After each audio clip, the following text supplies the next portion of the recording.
instructions on how to defeat the battle. Joshua gathered the people, all the people from their lodging place of Gilgal. Last week, Pastor Terrence said that we have to come together and have a meeting. So this is just a little confirmation of what the Lord wants us to do. Joshua gathered all the people from the lodging place, and then they began to pass over. But the instructions from God dealt with Joshua on what to do to defeat this battle and to conquer the land. Joshua told the people to sanctify yourselves.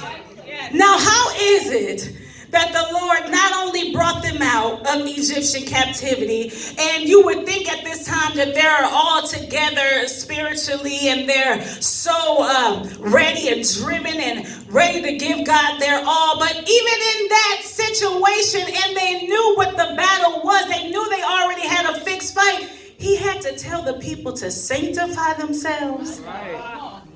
So the Lord said, we can't go into this next place any type of way.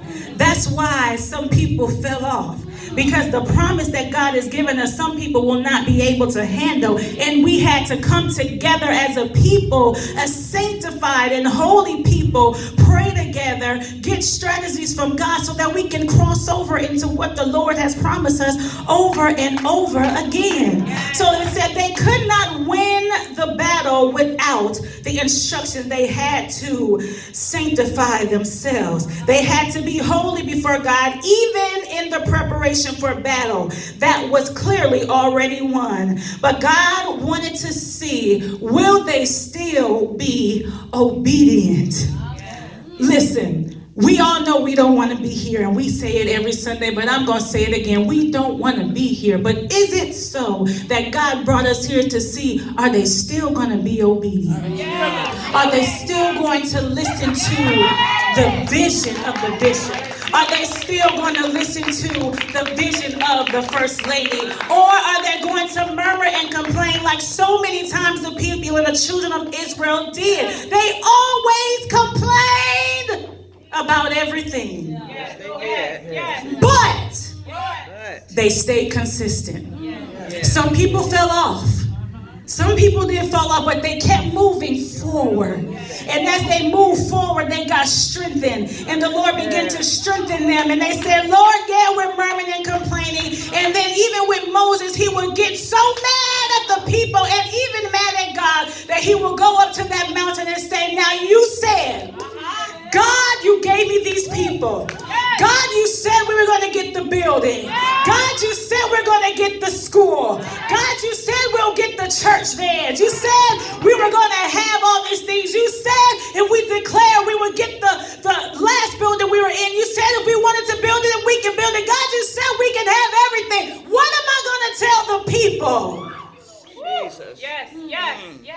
God told me to tell us today, are you still obedient?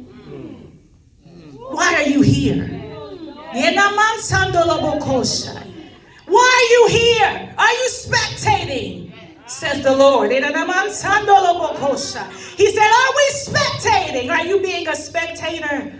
Or are you here because you know the call of the Lord that is upon this ministry? And you know beyond a shadow of a doubt that this is where you're supposed to be, and that your finances and your time is going to help push us into where we need to be. No, we don't have all the money in the world. But if we come together, now I'm speaking prophetically, if we come together, the Lord said we're going to conquer the land. Yeah.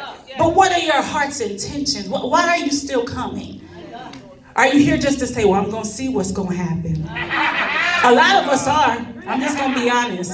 Some of us that are still here, we're just going to, I'm just standing around to see if maybe it's going to happen. Now, the Lord told me, he said, oh, it's going to happen. And send yourself today to say that we're getting ready to cross over into the promised land. Hallelujah. So it says here, keep that. And then we're getting ready to cross over into the land of Jericho. Then Joshua called for the 12 men of each tribe of Israel, and he told them to carry a stone over with them as they crossed over. The number 12 being divine rule. He told the people that as long as the priest, because I'm bringing it home, you're good.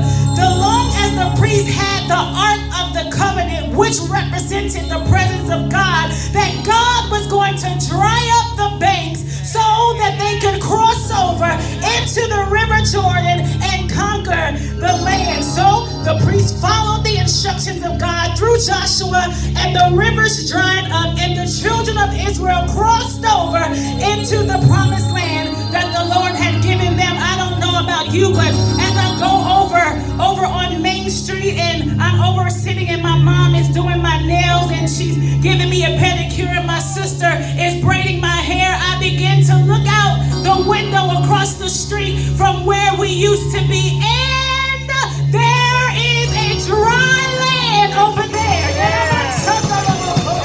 I said the land is dry. There's nobody in the building we're in, and the people that were about to do the lounge, they're not there. And then down on the other side, there's nobody there. So the Lord said to me, Carmen, let your bishop know and let the ministry know that I am a God of my word. And I said, if you want this land, then you can have it. He said, if you want it, you can have it. I believe Prophetess Darlene said to you, or you can build it, whatever you want to do.